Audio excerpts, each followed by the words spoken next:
Hello everyone, happy Wednesday. Today I'm going to give an overview about the life of St. Katharine Drexel. So today, March 3rd, is the feast day of St. Katharine Drexel.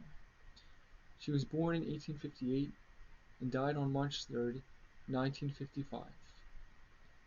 5 weeks after Catherine's birth, her mother had died. In 1884, Katharine traveled with her father and her sisters to the western states, where Katharine got to witness the poverty and destitution of the Native Americans on the reservation lands.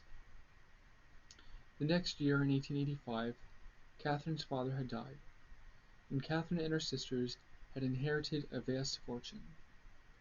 In believing that all people should have access to education, Katharine continued the work started by the Drexel family in founding and endowing schools and churches for Native Americans and African Americans in the South and in the West. And then in 1887, while Katharine was in Rome, she received a private audience with the Holy Father, Pope Leo XIII. And Katharine brought to the Holy Father her petition, the need to have nuns to staff the mission that she was working. And the Holy Father responded to Katharine with these words: "Why not you? What about you? What are you going to do?" These words by Pope Leo struck Katharine to the heart and opened her eyes. The words by Pope Leo reminded Katharine that in the end, every Christian, man and woman, by virtue of baptism, has received a mission, that each one of us has to respond to God's call in building up the Church. And Katharine understood this by means of becoming a nun and continuing the mission that she was working. St. Katharine Drexel is the founder of the Sisters of the Blessed Sacrament, a congregation of missionary nuns dedicated to the welfare of African Americans and African Indians. She is a patron saint of racial justice.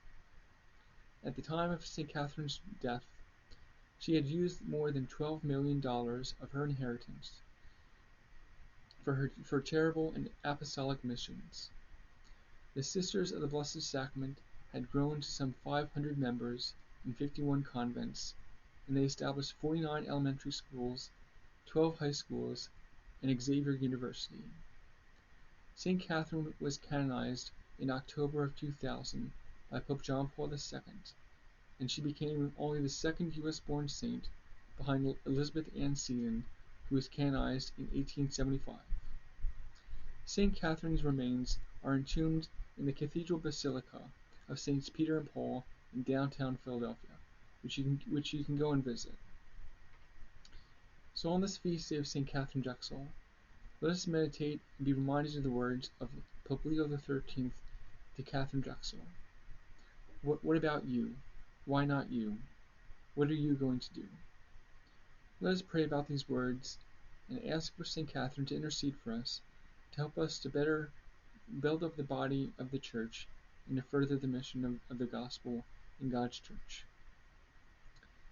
May the angels keep watch over you, and may St. Katharine Drexel pray and intercede for you.